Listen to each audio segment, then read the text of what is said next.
Oui, bon, on a un peu anticipé. Allez, on y va. On peut lancer le film qui va réveiller tout le monde. Enfin, je l'espère.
Bien, bonjour à toutes et à tous. Le sujet est posé. On va parler numérique. Numérique déjà bien sûr très présent dans nos hôpitaux, dans nos blocs opératoires, en imagerie, dans nos relations avec la télémédecine, dans la gestion. Et l'intelligence artificielle vient aujourd'hui ouvrir de nouveaux champs. Il le fait d'ailleurs en créant beaucoup d'enthousiasme, sans bornes, sans en connaître d'ailleurs bien les limites, ni la temporalité. Il s'accompagne d'un engouement aussi très médiatique, peut-être beaucoup de buzz. Et donc nous allons cet après-midi essayer de pouvoir mieux apprécier tous ces enjeux, peut-être les ramener à une réalité plus appréciable. Et puis surtout pour nos CHU, ne pas rater ce rendez-vous de la santé de demain qui nous est donné. Et donc avec Éric Bord, nous avons pris beaucoup de plaisir à préparer cette table ronde depuis plusieurs mois et essayer de partager avec vous, et nous échangerons sur ce qui fait l'IA d'aujourd'hui et de demain à travers 4 temps d'échange que nous allons avoir. Alors d'abord, on veut commencer par nos talents, les talents de la France, puisqu'on a des jeunes chercheurs qui créent, qui innovent, qui créent des entreprises et qui nous amènent une réponse qui peut servir le patient d'ores et déjà. Ils nous parleront de ce qu'ils ont réussi, de leurs difficultés, des questions ou des attentes que nous renverrons. Il nous faut du pétrole. Pétrole, c'est les données de santé. Et notre État a pris une décision importante à travers le Health Data Hub, qui est une décision majeure pour l'avenir et qui peut placer la France au rendez-vous d'un combat qui ne se joue pas en France, peut-être en Europe, mais dans le monde. Quelques-uns d'entre nous aborderont ce sujet important. L'éthique, elle est importante. On est des acteurs de santé, professionnels de santé, et l'éthique compte, bien sûr dans la relation avec le malade. Et à ce titre-là, il faut qu'on donne la parole aux patients, mais on abordera bien sûr ces sujets éthiques. Et puis, préparer l'avenir, la santé de demain, c'est aussi enseigner nos jeunes médecins à être préparés à un environnement qui évolue très très vite. C'est ce que présentait le film, où on voit bien que les algorithmes, que la puissance que nous avons aujourd'hui accélère les choses depuis quelques années, même si nous sommes en train de traiter des choses qui ont parfois déjà 50 ans. Voilà ce que nous vous proposons avec Éric Bord et avec quelques-uns. Mais avant, je passe la parole à Éric Bord. Merci à tous d'être là pour ce sujet qu'on doit considérer comme stratégique pour notre avenir, pour l'avenir des CHU, mais aussi et surtout pour l'avenir de nos patients, enfin des usagers, et ces usagers qui nous font confiance, le mot de confiance étant à mon sens primordial. Je voudrais remercier, et j'en profite ici, Jean-François Lefebvre, avec qui ça a été vraiment un plaisir de préparer cette table ronde. Et bien sûr, merci à tous nos intervenants qui ont tous répondu à l'appel avec un enthousiasme sans borne. Et ils vont nous apporter plein de choses, être force de proposition, j'en suis sûr. Alors, dans le domaine de l'intelligence artificielle, des données numériques, certes, il ne faut pas occulter les considérations éthiques et juridiques, mais quelque part, il ne faut pas oublier, et c'est peut-être le plus important, le service rendu aux patients, que ce soit au niveau individuel, mais aussi au niveau populationnel et au niveau du territoire. Et dans ce domaine, peut-être plus qu'ailleurs, la place de nos CHU, elle est primordiale, elle est essentielle, et elle va très vite devenir, et peut-être elle l'est déjà, incontournable. Et ça, c'est l'avenir. Il faut absolument le prendre en compte et l'intégrer. Peut-être, j'ose pas dire un petit bémol, mais depuis ce matin, il y a un mot que je n'ai pas beaucoup entendu, c'est le mot évaluation et temporalité de cette évaluation. C'est une question qu'il faudra se poser à un moment ou à un autre de toute façon. Et la question qu'il faudra se poser, qu'il y a derrière, c'est quelle est la place des CHU dans cette évaluation. On sera amené à en parler. Donc l'avenir, certes, n'appartient pas au passé, mais c'est déjà aujourd'hui. On est au Futuroscope, donc ça tombe bien. Et bienvenue à tous, merci à tous. Et je laisse la parole tout de suite au premier de nos intervenants, qui est Monsieur Klatz de Therapixel.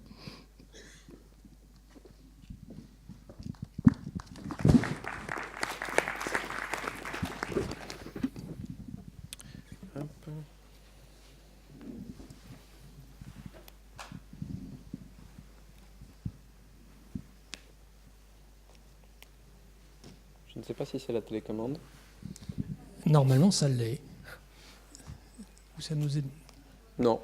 Non. Est-ce qu'on peut avoir une... C'est bon.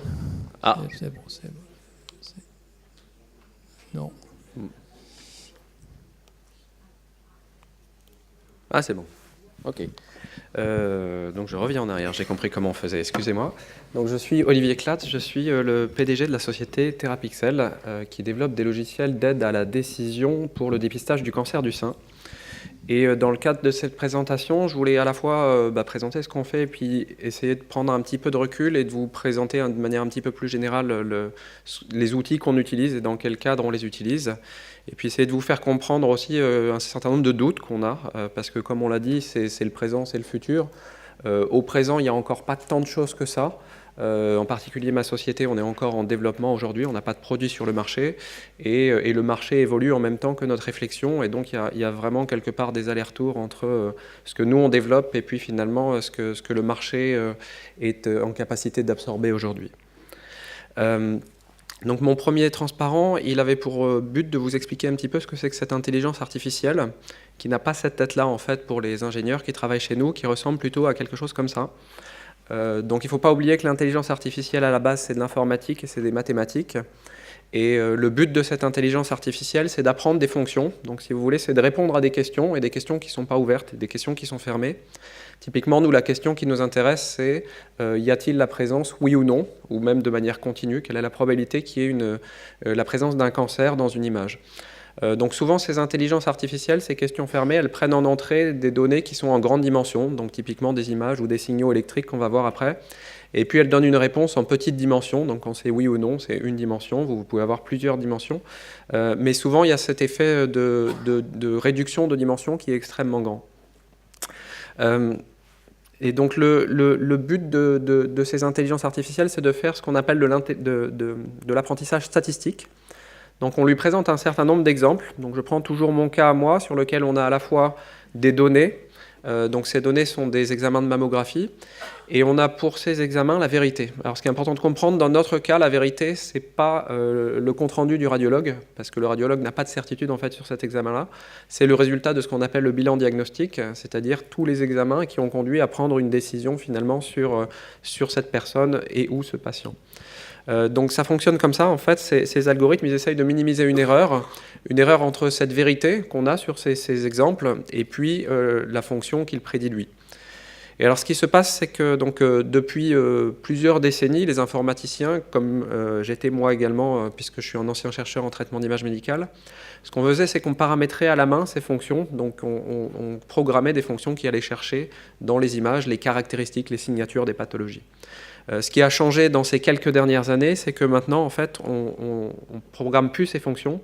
Ces fonctions viennent chercher l'information dans les images de manière automatique. Et donc, c'est là qu'on a quelque part ce basculement dont on parlait juste avant, où il y a quelque part une transformation du mode de raisonnement et où les gens pensent maintenant que toute la valeur se trouve dans ces données.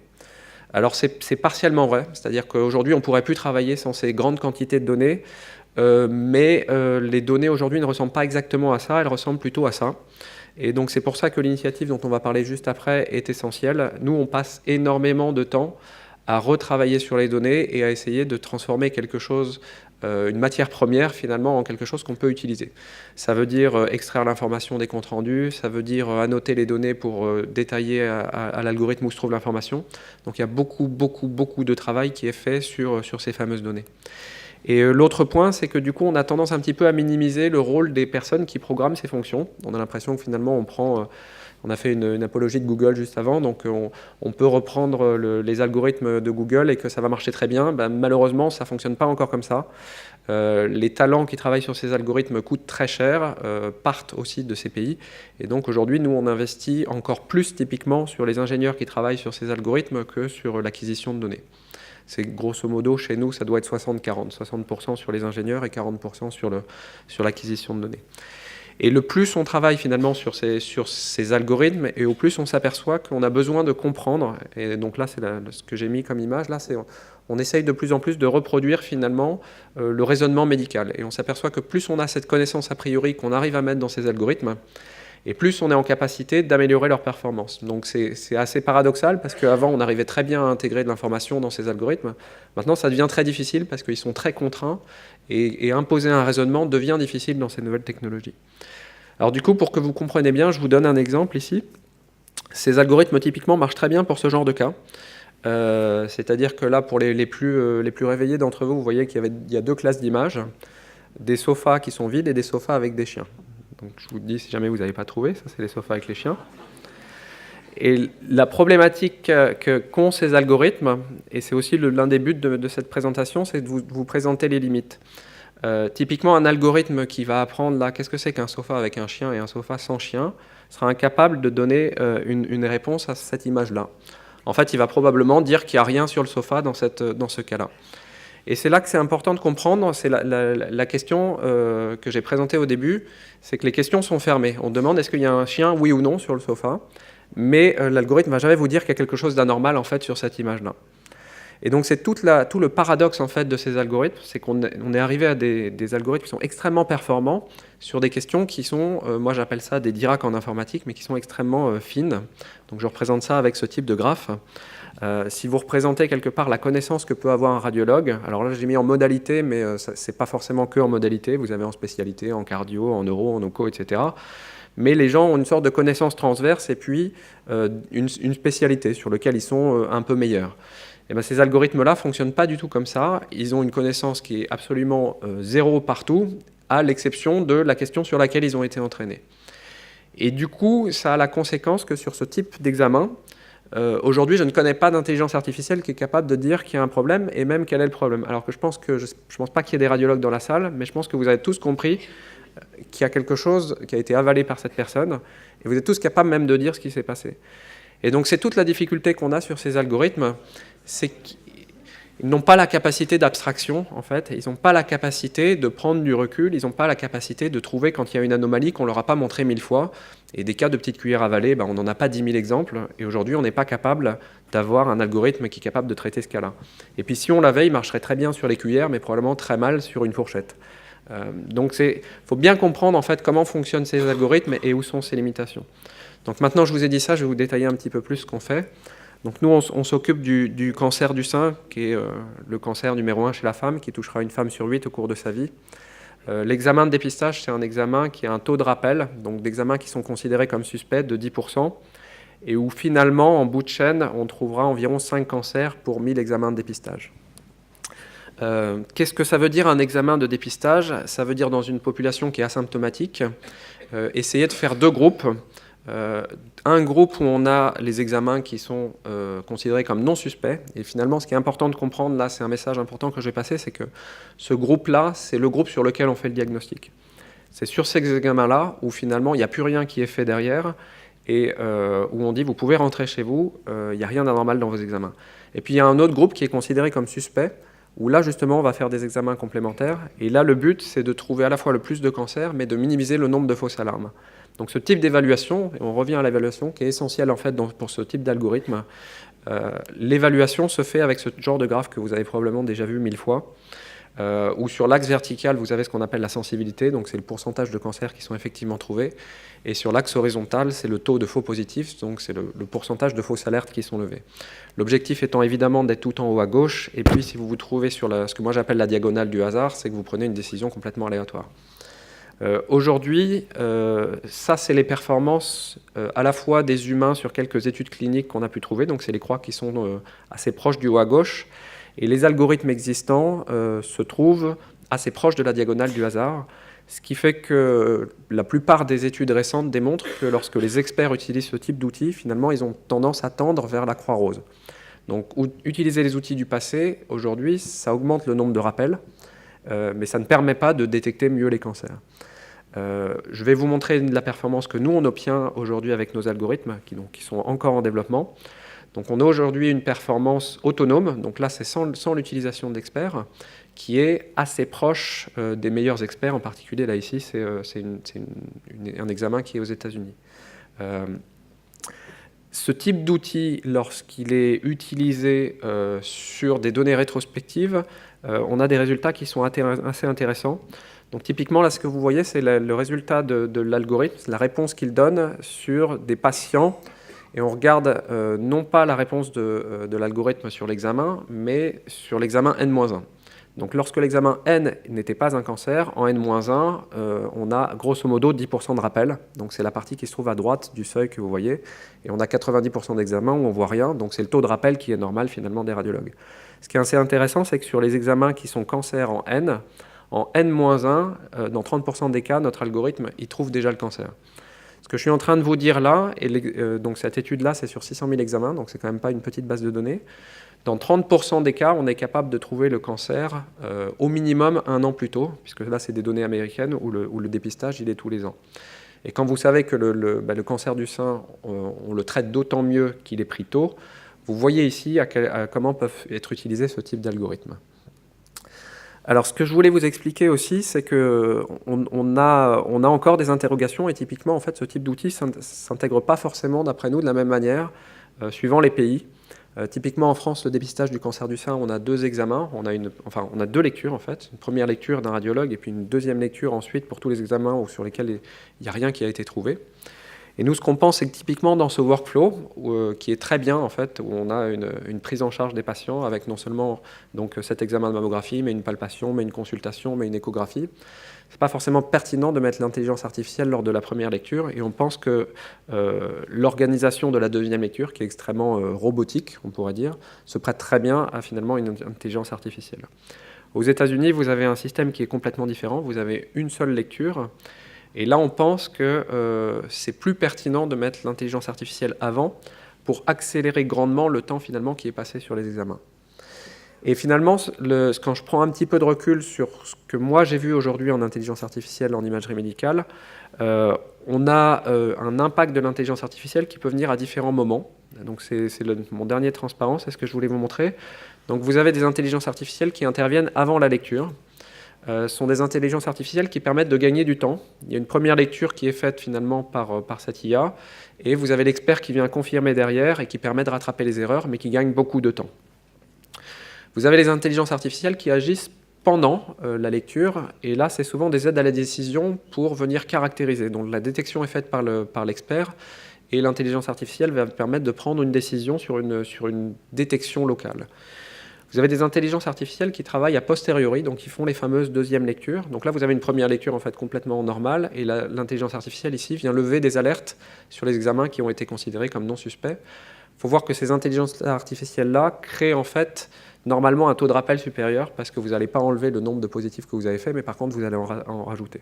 Donc c'est assez difficile en fait de justifier l'usage de ça dans son compromis finalement de ce que j'ai montré tout à l'heure, le nombre de positifs et le nombre de fausses alarmes. Et puis vous avez, c'est ce dont on a parlé, ça commence à arriver à peine. Dans notre cas, on pense que c'est pas encore demain, ça arrivera probablement peut-être dans plus d'une décennie, des intelligences artificielles qui viennent complètement faire le travail sans qu'il y ait une lecture derrière. C'est le cas typiquement sur la rétinopathie diabétique, c'est le seul aujourd'hui examen qui a été approuvé pour ça, mais où la FDA a dit la qualité finalement de l'analyse de l'examen est suffisamment bonne aujourd'hui pour qu'on fasse confiance à cette analyse automatique et que finalement le médecin prenne juste le compte-rendu et ne regarde plus l'examen.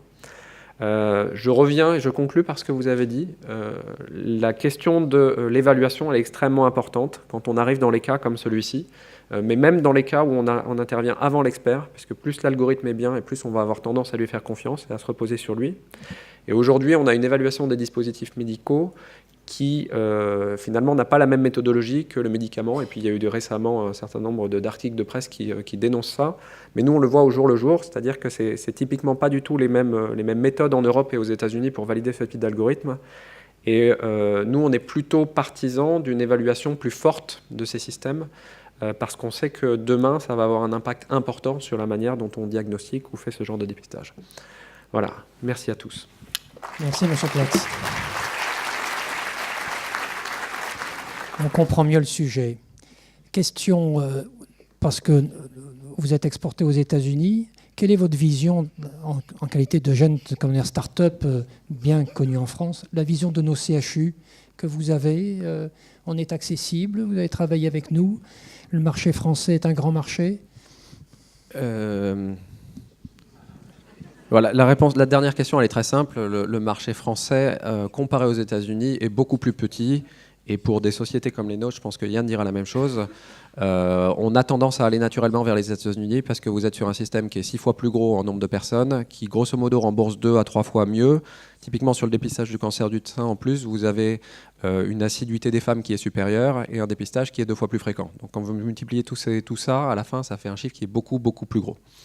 L'accueil des CHU, moi ça fait 2 ans et demi que je me balade dans les CHU et j'ai vu une énorme évolution en fait entre il y a 2 ans et demi. On me regardait un peu comme un extraterrestre quand je racontais ce que je raconte là, et aujourd'hui il y a une vraie prise de conscience probablement par des tas de start-upers ou de personnes qui sont venues comme moi faire des présentations.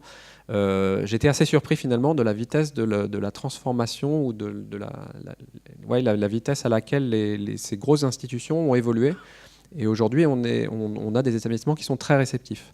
Après, sur notre thématique en particulier, sur le dépistage, c'est quelque chose qui est peu ou pas organisé dans les CHU. Donc, ce ne sont pas nous, nos interlocuteurs privilégiés, sauf quand c'est vraiment des centres énormes comme la PHP, typiquement, qui a aussi du dépistage. Mais moi, là où j'étais surpris, c'est qu'on peut avoir tendance à penser qu'en France, on met du temps à s'adapter. Et j'ai vu des bouleversements complets en fait aujourd'hui dans les établissements. Après, ce qu'on constate et en France et aux États-Unis, c'est que nous, on a à la fois besoin des soutiens des directeurs, comme vous êtes, mais aussi des directions, je ne sais pas comment ça s'appelle dans les CHU, mais les DSI pour faire simple, et que ceux-là sont absolument indispensables pour commencer à aller extraire l'information, et qu'on a beaucoup d'établissements, la majorité, en France comme à l'étranger, donc je pense que c'est un constat global, on n'est plus vraiment en maîtrise de notre système d'information en fait. Et ça devient difficile du coup d'aller fouiller l'information parce que ça échappe à tout le monde, pour faire simple. Merci Monsieur Clatz. Autre expérience, autre talent français, Yann Fleureau pour Cardiologues. Là on est plus dans le signal, moins dans l'image. Allez, vous voulez.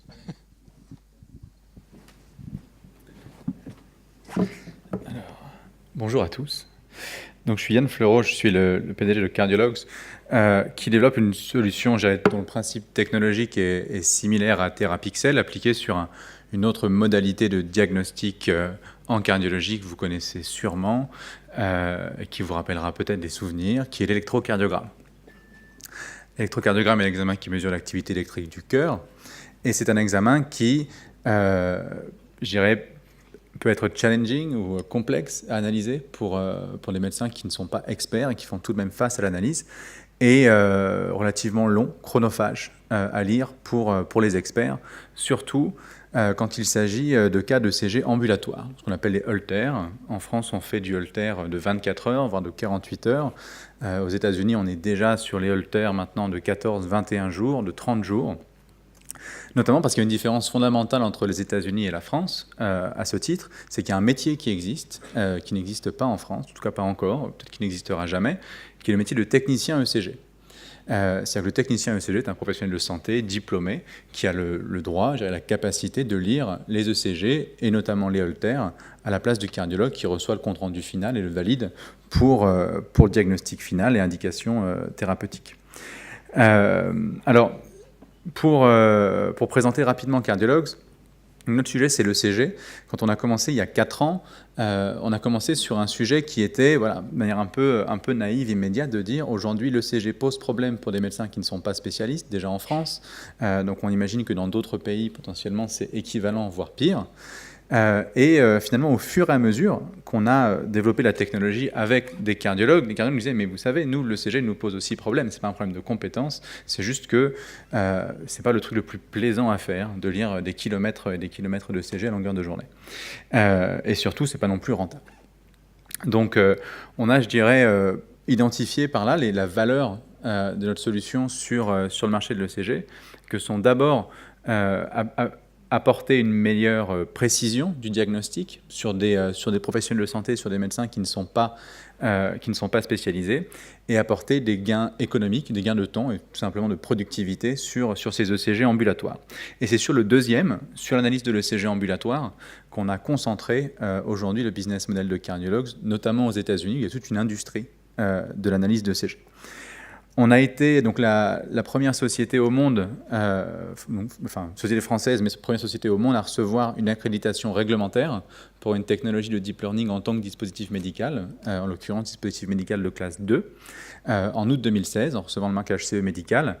Et notre technologie a également été validée par la FDA en juin 2017. Donc aujourd'hui, Cardiologues, c'est-à-dire cette technologie d'intelligence artificielle pour l'aide à l'analyse d'ECG, à la fois en contexte ambulatoire pour des experts et en contexte ECG traditionnel tel qu'on le connaît pour des non-experts, est aujourd'hui utilisé sur 4 continents tous les jours, aux États-Unis, en Europe, en Inde et en Afrique. Alors j'ai interviewé quelques-unes d'entre vous ce midi durant le cocktail pour savoir de quoi est-ce que vous voulez qu'on parle. Ce qui est revenu parmi vous, c'est l'usage. C'est-à-dire on entend beaucoup parler d'intelligence artificielle médicale, d'intelligence artificielle clinique, mais au final, à quoi ça sert? Comment est-ce qu'au quotidien, est-ce qu'on peut l'utiliser? Donc j'aimerais vous présenter juste quelques cas, quelques histoires de patients, de médecins qui utilisent Cardiologs pour vous illustrer aujourd'hui les bénéfices relativement immédiats de l'intelligence artificielle clinique. Je ne m'étendrai pas sur l'intelligence artificielle non clinique qui va aussi apporter de l'amélioration dans les workflows, l'aide au codage. On a vu quelques sociétés proposer ce genre de services et de solutions sur l'exposition commerciale. Sur la clinique, je vais d'abord vous raconter l'histoire du premier infarctus qu'on a aidé à diagnostiquer en décembre 2016. Aujourd'hui, donc c'était en décembre 2016, je m'en souviens très bien, c'était 3 mois après notre marquage CE médical. Et un groupe de SOS médecins à Lyon nous a contactés, nous a dit écoutez, nous, aujourd'hui, on va au domicile des patients faire des ECG, en particulier dans le cadre de douleurs thoraciques, et on n'est pas toujours à l'aise avec l'analyse de l'ECG. Alors évidemment, en tant que SOS médecins, ils ont une éducation, une formation à l'ECG qui est correcte, mais tout de même, notamment quand il n'y a pas de sus-décalage ST, c'était quelque chose qui était relativement angoissant. Enfin, c'était le mot. Et donc, en pratique, on a lancé cette solution avec un groupe de SOS médecins à Lyon. Et 2 mois après, on a aidé un premier médecin à faire un diagnostic au domicile du patient, alors que le patient était en train de faire son début de syndrome coronarien aigu. Le patient était pris en charge. Donc, si vous voulez, c'est l'intelligence artificielle amenée, grâce à l'objet connecté, au plus proche du domicile du patient. Un autre cas, plus récent, qui est arrivé il y a 2 mois, un médecin généraliste qui nous utilise à Aurillac pour faire des consultations, dépistage de facteurs prédisposant à la mort subite dans lequel l'ECG peut être indiqué. Et en l'occurrence, il s'agit d'une patiente de 59 ans qui se remettait au sport et qui préparait une course de semi-fond et qui ressentait de l'essoufflement à l'effort. Le généraliste a fait l'ECG et n'a vu absolument aucune anomalie dans toutes les mesures telles qu'on peut les imaginer, taille de QRS, intervalle PR, et a uploadé du coup son enregistrement ECG sur Cardiologs, et on l'a aidé à diagnostiquer une préexcitation ventriculaire qui était suffisamment fine pour ne pas élargir le QRS au-delà du seuil des 110 ou 120 millisecondes. Et en l'occurrence, ce syndrome de Kent, de Wolff-Parkinson-White, étant un facteur prédisposant à la mort subite, sur lequel le généraliste n'était pas éduqué, parce que sur le CG en particulier, on trouve ce qu'on cherche et on cherche ce qu'on connaît. Donc ça, voilà, 2 exemples en France d'utilisation sur cette année de l'intelligence artificielle Cardiologs. 2 autres exemples rapidement, et à la fin j'aimerais juste partager avec vous 3 messages un peu clés qui je pense sont de bon ton sur ce public. Aujourd'hui, Cardiologs est utilisé notamment en Inde, sur un cas d'usage un petit peu différent. En Inde, on a été contacté par un fabricant de CG connectés, enfin de dispositifs médicaux connectés un petit peu au sens large, qui nous dit écoutez, nous aujourd'hui on a des cath labs, donc des blocs opératoires, qui nous appellent parce qu'ils ne tournent pas à plein régime, ce qui est une perte économique pour le centre hospitalier qui fait tourner le bloc, notamment parce qu'on a une patientèle en zone urbaine qui fait des syndromes, enfin des infarctus du myocarde avec de l'occlusion. Par contre, les populations qui sont en zone rurale n'arrivent pas au bloc opératoire parce qu'elles ne sont pas diagnostiquées. Et en allant interviewer justement les médecins dans ces zones rurales, on se rend compte qu'ils avaient une vraie difficulté. Et ce qui est assez étonnant, pas amusant, mais étonnant, c'est qu'on a vu exactement le même cas dans les zones rurales en Côte d'Ivoire, où ils ont une difficulté, en fait, quand un patient se présente avec une douleur thoracique typique, à différencier un trouble épigastrique d'une douleur typique d'infarctus. Et donc, en l'occurrence, le deal, relativement simple, consiste pour les blocs opératoires à financer l'équipement pour les médecins généralistes et les primary care dans les zones rurales, qui, en utilisant l'ECG et Cardiologs pour les aider à faire du diagnostic. Alors évidemment, l'ECG 12 dérivations n'est pas suffisant dans un large nombre de cas de syndrome coronarien aigu, mais en l'occurrence, aujourd'hui, on aide des médecins à faire à peu près 3000 cas par mois de diagnostic dans cette configuration.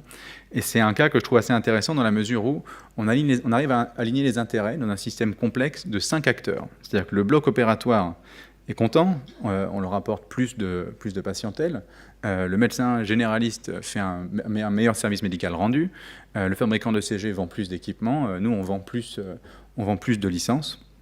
Et le patient, évidemment, même s'il ne le sait pas, ou c'est probablement pas, est mieux pris en charge. Je vais peut-être juste conclure voilà, avec quelques messages, en essayant de se projeter un petit peu peut-être sur l'intelligence artificielle dans quelques années. On entend beaucoup parler du potentiel exponentiel de l'intelligence artificielle qui, si vous voulez mon avis, peut-être ou pas, aujourd'hui est quand même largement dû à l'explosion des données, d'abord. C'est-à-dire qu'aujourd'hui, si vous voulez, la recherche en intelligence artificielle a tendance à plutôt évoluer par incrément, alors que l'explosion des données disponibles, effectivement, continue à suivre une trajectoire exponentielle. À partir de là, comme l'a dit tout à l'heure très bien Olivier de Therapixel, les technologies aujourd'hui ont la capacité à répondre à des questions fermées. C'est-à-dire que ce sont des technologies qui fonctionnent bien et qui vont fonctionner de mieux en mieux lorsqu'il s'agit de répondre à des questions pour lesquelles le problème est déjà bien posé, avec une entrée et une sortie. Est-ce que ce patient a des signes voilà, de fibrillation atriale sur son ECG, un signe de tumeur sur une radiographie? La technologie aujourd'hui n'est pas adaptée et relativement incapable de résoudre des sujets ouverts. Et quand on se projette un petit peu dans l'organisation du parcours de soins, ça pose des questions avec des ramifications un peu plus immédiates et qu'on voit d'abord dans la spécialité de la radiologie, où le diagnostic autonome devient un sujet relativement récurrent et brûlant, qui est le sujet du ratio entre les médecins qui vont être plutôt généralistes et des médecins plutôt spécialistes. Aujourd'hui, je crois qu'on a un ratio de médecins généralistes spécialistes de 1 pour 1 en France. À partir du moment où la technologie va avoir la capacité à beaucoup plus rapidement atteindre les spécialistes, c'est-à-dire des spécialités médicales où le patient arrive avec une question, une hypothèse pré-test qui a déjà été posée, potentiellement, dans le futur, on va devoir adapter le ratio des formations et des populations entre généralistes et spécialistes, parce qu'on aura besoin de beaucoup plus d'humains qui auront la capacité à poser le problème, et moins d'humains, je dirais sachants, ayant la capacité à adresser un problème déjà posé. Ça, pour moi, c'est un premier sujet de réflexion pour vous, je dirais qu'en tant qu'universitaire, qui allait avoir une influence sur les programmes pédagogiques et sur l'évolution de la formation. La deuxième chose, le deuxième message, qui est relativement similaire, c'est aujourd'hui la connaissance médicale avance à grands pas, et l'intelligence artificielle va donner la capacité, finalement, là où avant on avait un vélo, à faire une voiture, à faire une fusée par la technologie, sans fondamentalement changer, va pas remplacer le médecin pour moi. Mais par contre, la question que ça va poser, c'est au niveau de l'éducation et de la formation des médecins de demain, la question aussi de l'équilibre entre spécialités, je l'ai adressé, mais aussi de l'équilibre entre le savoir et les humanités. Aujourd'hui, on a une formation médicale qui passe par un premier examen qui consiste à apprendre beaucoup, et vous avez une formation qui est ensuite une formation finalement de compagnonnage tout au long de la formation du médecin. Je pense que l'intelligence artificielle, à la fois l'évolution de la connaissance médicale, d'une part, qui va augmenter le champ des possibles, et l'évolution de la technologie qui va rendre plus facile l'accès à la connaissance et au possible, va aussi poser une question un peu de fond sur qu'est-ce qu'on va attendre des médecins de demain. Parce qu'il ne s'agit pas juste de se dire, voilà, la médecine c'est comme ça, l'intelligence artificielle, on ne veut pas qu'elle remplace le médecin. Je pense qu'il faut aussi se poser la question, dès aujourd'hui, de le médecin de demain, quel sera son socle de connaissances et d'humanité qui fera que la médecine avancera avec la technologie et pas contre la technologie. Voilà, je vous remercie.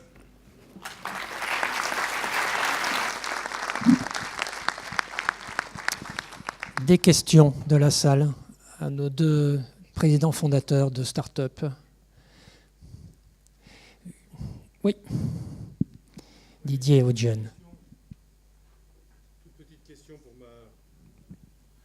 Toute petite question pour ma culture personnelle.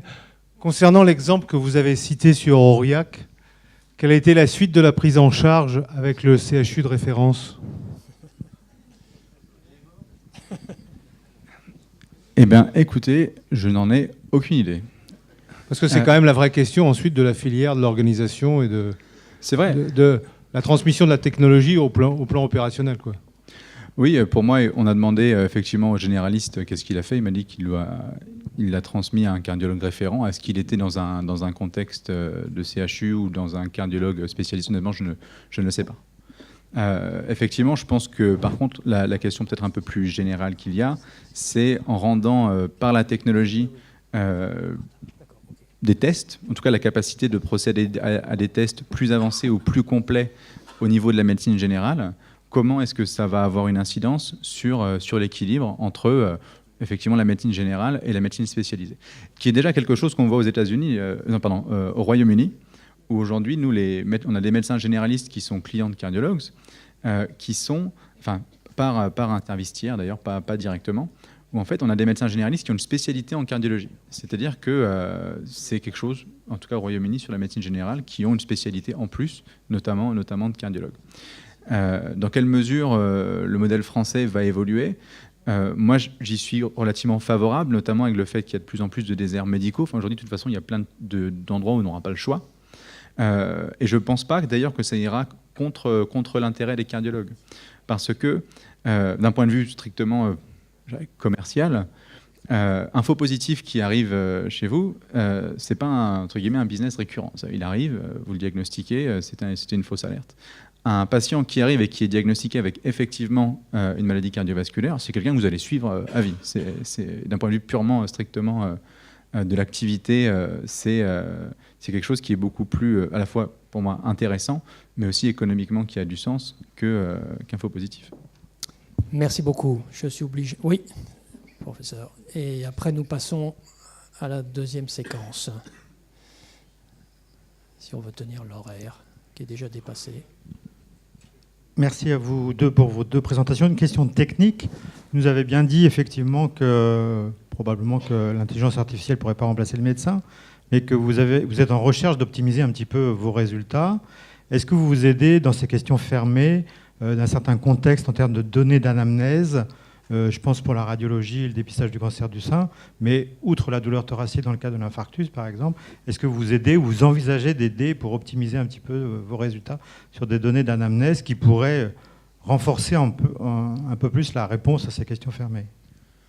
Oui, complètement. Notamment effectivement sur les cas où le CG n'apporte qu'une petite partie de la question. C'est qu'en gros, quand on n'est pas d'une arythmie, où la réponse va se lire à la question est-ce qu'il y a une arythmie ou pas, quelle est l'arythmie, va se lire sur le CG, effectivement, c'est nécessaire. Parce que je pense que une façon dont ma réflexion, en tout cas où la réflexion de cardiologues a évolué, c'est quand on a commencé, le sujet de cardiologue, c'était d'aider les médecins à mieux lire les ECG. Sauf qu'en fait, mieux lire les ECG... en soi, c'est pas une fin en soi. Et l'échelle unitaire à laquelle il fallait se poser la question, en fait, c'est pas l'échelle de l'ECG, c'est l'échelle du cas clinique. Et en fait, c'est la plus petite échelle à laquelle il faut réfléchir. Quand on essaye, ou quand on prétend, avec l'intelligence artificielle, d'aider à faire un meilleur service médical rendu, descendre en dessous l'échelle du cas clinique, c'est un peu complexe parce qu'on prend le risque, en fait, de n'aider qu'à moitié ou de n'aider qu'un tiers, ou potentiellement même de mal aider. Et donc c'est quelque chose sur lequel nous on réfléchit beaucoup, c'est de dire dans quelle mesure on va pouvoir compléter notre savoir pour pouvoir faire mieux des cas cliniques. Et ce qui pose justement la question de l'usage. C'est-à-dire que l'ECG en soi, en fait, l'usage de l'ECG, c'est pas le même en psychiatrie, c'est pas le même en médecine générale, c'est pas le même en médecine d'urgence, c'est pas le même en endocrinologie. Et c'est là que vous avez vraiment, d'un point de vue de l'innovation, la différence entre une technologie et un produit. Un produit, il aide à résoudre un problème. Technologie va permettre de résoudre une question scientifique. Merci.